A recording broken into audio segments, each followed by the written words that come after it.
നമുക്ക് അരവിന്ദിന്റെ മക്കളുടെ നാളത്തെ നല്ലൊരു കഥ കേട്ടാലോ? വീഡിയോ ഇഷ്ടപ്പെടുവാണെങ്കിൽ ഒന്ന് ലൈക്ക് ചെയ്ത് ഹൈപ്പ് ചെയ്യാൻ മറക്കരുതേ. അതോടൊപ്പം തന്നെ ആദ്യമായി കാണുന്നവരാണെങ്കിൽ സബ്സ്ക്രൈബ് ചെയ്യാനും മറക്കരുത് കേട്ടോ. പിന്നെ ഞാൻ അലീനയുടെ മനുഷ്യങ്ങളുടെ വിശേഷങ്ങൾ, ഇനി വരാൻ പോകുന്ന ദിവസത്തെ വിശേഷങ്ങളൊക്കെ ഞാൻ എല്ലാ ദിവസവും ഉച്ചയ്ക്ക് ചാനലിനകത്ത് അപ്ലോഡ് ചെയ്യുന്നുണ്ട് കേട്ടോ. കാണാൻ താല്പര്യമുള്ളവർ അതും കൂടെ കയറി കാണാൻ ശ്രമിക്കണേ. അങ്ങനെ നമ്മൾ കാണുന്ന ഒടുവില് അരവിന്ദന്റെ പെട്ടി പരിശോധിക്കുവാണ് ശാരദയും കാവേരിയും കൂടെ. അപ്പൊ അതിനകത്തൊരു ചെയിൻ ഉണ്ട് അരവിന്ദന്റെ. അപ്പൊ അത് നോക്കുവാണ്. പക്ഷെ അങ്ങനെ നോക്കണ സമയത്താണ് ആ പെട്ടിക്കകത്തുനിന്ന് അരവിന്ദിന്റെ ഒരു ഫോൺ കിട്ടുന്നത്. അത് ഗൾഫിൽ അരവിന്ദന് ഉപയോഗിച്ചുകൊണ്ടിരുന്നാണ്. ആ ഫോൺ കണ്ടു കഴിഞ്ഞപ്പോൾ പെട്ടെന്ന് തന്നെ അത് കാവേരി ചാടി എടുത്തു. അപ്പോഴേക്കും ശാരദ പറഞ്ഞു, ഇത് അരവിന്ദേട്ടൻ ഗൾഫിൽ ഉപയോഗിച്ചുകൊണ്ടിരുന്ന ഫോണാന്ന് പറഞ്ഞു. ആണോ? ഇതിനകത്ത് ചാർജ് ഉണ്ടോമേ? എനിക്കറിയില്ല മോളെ, ഞാനിത് എടുത്ത് നോക്കിയിട്ടൊന്നും ഇല്ലാന്ന് പറഞ്ഞു. അപ്പോഴേക്കും കാവേരി പറഞ്ഞു, ഞാനിത് ചാർജിലൊന്ന് കുത്തിയിട്ട് നോക്കട്ടെ എന്ന് പറഞ്ഞു. അമ്മ ആ ചെയിൻ അവിടെ തപ്പ്, അതെവിടെ പോകാനാ? അതാ പെട്ടിക്കകത്ത് കാണുമെന്ന് പറഞ്ഞു. കാരണം 1ഉം 2ഉം രൂപയൊന്നും പോരാ നീളമോളുടെ ചികിത്സയ്ക്ക് വേണ്ടിയിട്ട് 10 ലക്ഷം രൂപയാണ് വേണ്ടത്. അപ്പൊ ആ 10 ലക്ഷം രൂപ ഉണ്ടാക്കാൻ എന്ത് ചെയ്യണം എന്നറിയത്തില്ലാത്തൊരു അവസ്ഥയിലായിരുന്നു അവര്. അങ്ങനെ കാവേരി പോയി ഫോൺ ചാർജിലിട്ടു. നോക്കിയപ്പോ ചാർജ് കയറുന്നുണ്ട്. കാവേരിക്ക് സമാധാനമായി. ഒരു പക്ഷെ ഈ ഫോൺ നോക്കി കഴിഞ്ഞിട്ടുണ്ടെങ്കിൽ ഇതിനകത്ത് നിന്നും കുറെ ഡീറ്റെയിൽസും കാര്യങ്ങളൊക്കെ കിട്ടും. ഇനിയിപ്പോ അക്കൗണ്ട് വഴിയല്ലേ അച്ഛൻ പണം അയച്ചിട്ടുണ്ടായിരിക്കുക. അങ്ങനെയാണെങ്കിൽ ആ ഡീറ്റെയിൽസും കാര്യങ്ങളും ഇതിനകത്തുണ്ടെങ്കിൽ ഈ പറയുന്ന ജയപാലിന് പണം കൊടുത്തിട്ടുണ്ടോ ഇല്ലയോ എന്നൊക്കെ കൃത്യമായിട്ടുള്ള വിവരങ്ങൾ കിട്ടും. അത് മാത്രമല്ല, ജയപാലിനെ വിളിച്ചു എല്ലാ കാര്യങ്ങളും കിട്ടും. ആ ഒരു ചിന്ത കാവേരിയുടെ മനസ്സിലുണ്ടായിരുന്നു. അങ്ങനെ കാവേരി അക്ഷമയോടെ കാത്തിരിക്കുവാണ്. എങ്ങനെയെങ്കിലും അത് കിട്ടുവാണെങ്കിൽ കാര്യമുണ്ടെന്ന് വിചാരിച്ചിട്ട്. അങ്ങനെ കുറച്ച് കഴിഞ്ഞപ്പോഴത്തേനും ഫോൺ ഓണായി വന്നു കഴിഞ്ഞപ്പോഴത്തേനും കാവേരി പെട്ടെന്ന് തന്നെ എടുത്ത് നോക്കുവാണ്. അങ്ങനെ നോക്കി കഴിഞ്ഞപ്പോഴത്തേനും കാവേരിക്ക് കുറെ ഡീറ്റെയിൽസും കാര്യങ്ങളൊക്കെ കിട്ടി. ഈ പറയുന്ന അരവിന്ദൻ ജയപാലിന് പണം അടച്ചതിന്റെ കുറച്ച് കാര്യങ്ങളൊക്കെ അതെല്ലാം കണ്ടു കഴിഞ്ഞപ്പോഴത്തേനും കാവേരിയുടെ കണ്ണ് തള്ളിപ്പോയി. ശരിക്കും പറഞ്ഞാല് തന്റെ അച്ഛന്റെ അധ്വാനത്തിന്റെ ബലമാണ് ആ ജയപാലിന് അനുഭവിച്ചുകൊണ്ടിരിക്കണേ. അയാൾ തോട്ടം വാങ്ങിയത് ഉൾപ്പെടെ പലതും തന്റെ അച്ഛന്റെ പണമായിരുന്നു. നക്കാപ്പിച്ച തന്റെ വീട്ടിലേക്ക് തന്നിട്ട് അയാൾ അതെല്ലാം വാങ്ങി സൂഹിക്കുമായിരുന്നു. തന്റെ അച്ഛനെ വിറ്റ് ഉണ്ടാക്കിയ പൈസ. അതൊക്കെ ഓർത്ത് കഴിഞ്ഞപ്പോഴത്തേനും കാവേരിയുടെ കണ്ണ് നിറഞ്ഞൊഴുകി. ഈ സമയത്താണ് ഗംഗ അങ്ങോട്ടേക്ക് വരുന്നത്. ഗംഗ വന്നു കഴിഞ്ഞപ്പോഴത്തേനും കാവേരി ഗംഗയോട് കാര്യങ്ങൾ പറഞ്ഞു. അതറിഞ്ഞ് കേട്ട് കഴിഞ്ഞപ്പോഴത്തേനും ഗംഗ ചോദിച്ചു, ഇനിയിപ്പോൾ എന്ത് ചെയ്യുമെന്ന് ചോദിച്ചു. അങ്ങനെ വെറുതെ വിട്ടിട്ട് കാര്യമില്ല, എന്തേ വിനീതേട്ടൻ എന്തേന്ന് ചോദിച്ചു. അങ്ങനെ വിനീതിൻ്റെ അടുത്തേക്ക് ഗംഗയും കാവേരിയും കൂടെ ചെല്ലുവാണ്. പിന്നീട് വിനീതിനോട് കാര്യങ്ങൾ പറഞ്ഞു. എല്ലാം കേട്ട് കഴിഞ്ഞപ്പോൾ വിനീത് പറഞ്ഞു, അതിന് അയാൾ പണം തരുമെന്ന് തോന്നുന്നുണ്ടോ?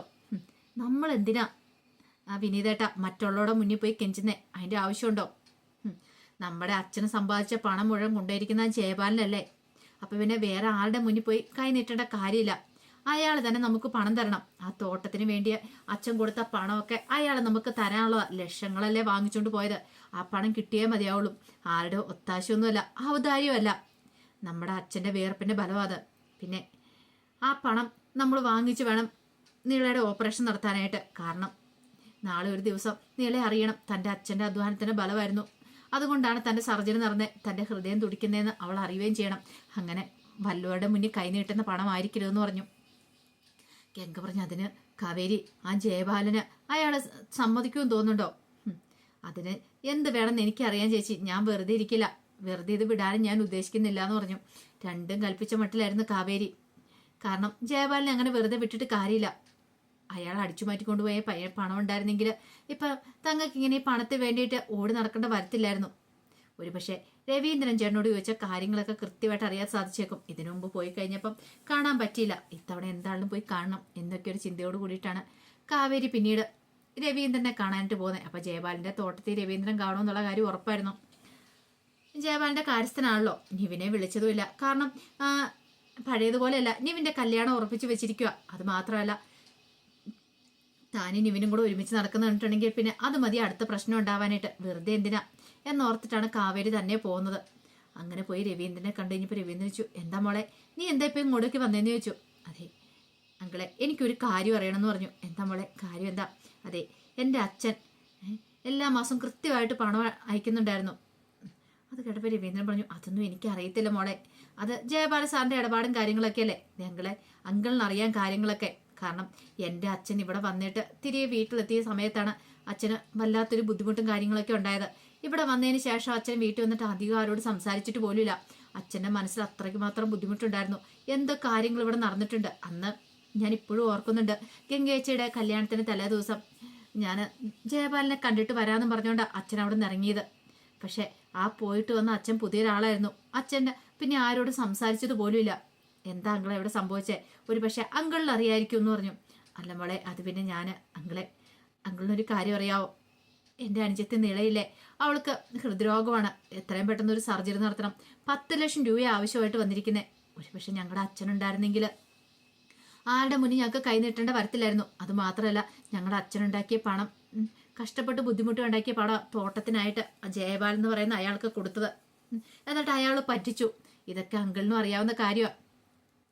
അങ്കിൾ ഇതെന്നോട് പറയാൻ മടിക്കുന്ന, അങ്കിൾ ഇതെല്ലാം മറച്ചു വെച്ചിരിക്കുന്നല്ലേന്ന് ചോദിച്ചു. മോളെ, നീ അങ്ങനെയൊന്നും അങ്കിളിനും ഉണ്ടല്ലോ പെൺകുട്ടികൾ, ഒന്ന് ആലോചിച്ച് നോക്കിയേ. അങ്കിളിന്റെ പെമ്മക്ക് കാർക്കയിലും ഇങ്ങനെ അവസ്ഥ ഉണ്ടായിരുന്നെങ്കിൽ എന്ത് ചെയ്തേനം? അങ്കിൾ ആരെങ്കിലും വിശ്വസിച്ച് കുറച്ച് പയണം കൊടുക്കുക. പിന്നീട് അങ്കിളിന് എന്തെങ്കിലും സംഭവിച്ചു പോയിട്ടുണ്ടെങ്കിൽ ആ മക്കളുടെ ഗതി എന്താവും? ഒന്ന് ആലോചിച്ച് നോക്കാനൊക്കെ പറഞ്ഞു. അത് കേട്ട് കഴിഞ്ഞപ്പോൾ രവീന്ദ്രന് പിന്നെ സഹിച്ചില്ല. രവീന്ദ്രൻ പറഞ്ഞു, മോളെ ഞാനൊരു കാര്യം പറയാന്ന് പറഞ്ഞു. എന്താ കാര്യം? അത് ഞാനിപ്പോഴും ഓർക്കുന്നുണ്ട്. അരവിന്ദേട്ടൻ മരിക്കുന്നതിൻ്റെ തലേ ദിവസം ഇവിടെ വന്നിട്ടുണ്ടായിരുന്നു പറഞ്ഞു. എന്നിട്ടോ ഞാനിവിടെ ഉണ്ടായിരുന്നപ്പോഴാ ജയപാലൻ സാറിനെ വന്ന് കാണുന്നേ. സാറിനോട് തോട്ടത്തിൻ്റെ കാര്യത്തെക്കുറിച്ചൊക്കെ സംസാരിക്കുന്നത് ഞാൻ കേട്ടായിരുന്നു. അപ്പം അന്ന് പറഞ്ഞ കാര്യമുണ്ടല്ലോ, തോട്ടത്തിന് വേണ്ടിയിട്ട് പൈസ കൊടുത്തു. അത് മാത്രമല്ല, കുറേ പൈസ ഈ പറയുന്ന അരവിന്ദ് സാറ് ജയപാലൻ സാറിന് കൊടുത്തിട്ടുണ്ടായിരുന്നു തോന്നേ. അപ്പോൾ ആ പൈസയെക്കുറിച്ചൊക്കെ ചോദിച്ചു കഴിഞ്ഞപ്പോൾ ഇനി എൻ്റെ അക്കൗണ്ടിൽ പൈസയൊന്നും ഇല്ല, എല്ലാം തോട്ടത്തിന് വേണ്ടി കൊടുത്തു, അത് മൊത്തം ക്യാഷ് മൊത്തം തീർന്നു പോയെന്നൊക്കെ പറഞ്ഞു. അന്ന് ഭയങ്കര കരച്ചിലായിരുന്നു ഇവിടെ അരവിന്ദ് സാറ്. നെഞ്ചത്തടിച്ച് നിലവിളിച്ച് കരയുമായിരുന്നു. നെഞ്ചുവേദന കൊണ്ട് നെഞ്ചു പൊത്തിപ്പിടിക്കുന്നതൊക്കെ ഞാൻ കണ്ടിട്ടുണ്ടായിരുന്നു. അത് വല്ലാത്തൊരു ഷോക്കായിപ്പോയി. ഒരു പക്ഷേ അതായിരിക്കും അരവിന്ദ് സാറിന് പെട്ടെന്ന് അങ്ങനെ ഉണ്ടാകാൻ കാരണമെന്ന് പറഞ്ഞു. അത് കേട്ട് കഴിഞ്ഞപ്പോൾ കാവേരി ഒരു ഞെട്ടലോടുകൂടി രവീന്ദ്രനെ നോക്കണം. അപ്പം അതാണ് തൻ്റെ അച്ഛനെ ശരിക്കും കൊന്നതാണ് ഈ പറയുന്ന ജയപാലന്. കാവേരിക്ക് സഹിച്ചില്ല. കാവേരി പറഞ്ഞു, ഇപ്പോഴാണ് എനിക്ക് കാര്യങ്ങളൊക്കെ വ്യക്തമായിട്ട് മനസ്സിലാകുന്നേ. കാരണം ഇത്രയും കാലം സമ്പാദിച്ച പണം മൊത്തം ജയപാലിനെ അടിച്ചു മാറ്റി എന്നറിഞ്ഞ ഇപ്പം അത് അച്ഛന് സഹിച്ചില്ല. പണം പോയത് മാത്രമല്ല, ഉറ്റ സുഹൃത്ത്, സ്വന്തം കൂടപ്പുറപ്പിനെ പോലെ കരുതിയിരുന്ന ആളാണ് ചതിച്ചിരിക്കുന്നത്. അയാൾ ചെയ്ത നെറുകേടിന് ഒരിക്കലും എനിക്ക് പൊറുക്കാൻ പറ്റില്ല. രവീന്ദ്രനങ്ങളെ എന്താണെങ്കിൽ ഇത് ഞാൻ പകരം ചോദിക്കും. പണം മാത്രമല്ല, എൻ്റെ അച്ഛൻ്റെ ജീവന്, ആ ജീവന്റെ വില അതെന്താന്ന് ഞാൻ അയാളെ കാണിച്ചു കൊടുക്കും. ഇനി ഈ കാവേരിയുടെ താണ്ഡവമാണ് കാണാൻ പോകുന്നത്. ഇത് ഞാൻ വെറുതെ വിടില്ല എന്ന് പറഞ്ഞു. മോളെ സൂക്ഷിച്ചു വേണം. അറിയാലോ, ജയപാലന്റെ സ്വഭാവം അറിയാവുന്നല്ലേ? എല്ലാം എനിക്കറിയാം അങ്കളെ. എല്ലാം അറിഞ്ഞിട്ട് തന്നെ ഞാൻ മുന്നോട്ട് പോകുന്നത്. ഇതങ്ങനെ ഞാൻ വെറുതെ വിടത്തില്ല. ഈ കാവേരി ആരാന്ന് ഞാൻ കാണിച്ചു കൊടുത്തിട്ടുള്ളൂ. അയാൾക്ക് ഈ പറയുന്ന അച്ഛനെ മാത്രമേ അറിയത്തുള്ളൂ, പക്ഷെ അച്ഛൻ്റെ മക്കളെ ശരിക്കും അറിയത്തില്ല. അതും പറഞ്ഞിട്ട് കാവേരി കണ്ണൊക്കെ തുടച്ച് അവിടുന്ന് പോകുന്ന സമയത്ത് കാവേരിയുടെ മുന്നിൽ ഒരു ലക്ഷ്യം മാത്രമേ ഉണ്ടായിരുന്നുള്ളൂ. എത്രയും പെട്ടെന്ന് തന്നെ പോയി അയാളെ കാണണം, ജയപാലിനെ കണ്ടിട്ട് ഒന്നെങ്കിൽ തോട്ടം അല്ലെങ്കിൽ അതിൻ്റെ പണം തരാൻ ആവശ്യപ്പെടണം. തൻ്റെ കയ്യിൽ തെളിവുകളും കാര്യങ്ങളൊക്കെ ഉണ്ട്. ഇതങ്ങനെ വെറുതെ വിടില്ല എന്ന് ശബ്ദം ചെയ്തിട്ടാണ് ജയപാലിനെ കാണാനായിട്ട് കാവേരി പുറപ്പെടുന്നത്. അപ്പോൾ അതിൻ്റെ കഥകളൊക്കെയാണ് കാണാൻ പോകുന്നത്. ഇനി ജയപാലിനെ പോയി കണ്ടാലും ജയപാലൻ പണമൊന്നും കൊടുക്കാൻ പോകുന്നില്ല. ജയപാലിന് ഓരോ മുട്ടായി ന്യായങ്ങൾ പറഞ്ഞ് കാവേരി ഒഴിവാക്കാൻ ശ്രമിക്കും. പക്ഷെ അങ്ങനെ കാവേരി വെറുതെ വിടത്തൊന്നുമില്ല. കാരണം നിളയുടെ സർജറി നടത്തണമല്ലോ. ഏതറ്റം വരെ പോരാടാൻ കാവേരി തയ്യാറാകും. അപ്പോൾ അതിൻ്റെ കഥകൾക്കായി നമുക്ക് എല്ലാവർക്കും കാത്തിരിക്കാം കേട്ടോ. ഒരിക്കൽ കൂടി എല്ലാവർക്കും ശുഭരാത്രി നേർന്നുകൊണ്ട് നിർത്തുന്നു. നന്ദി.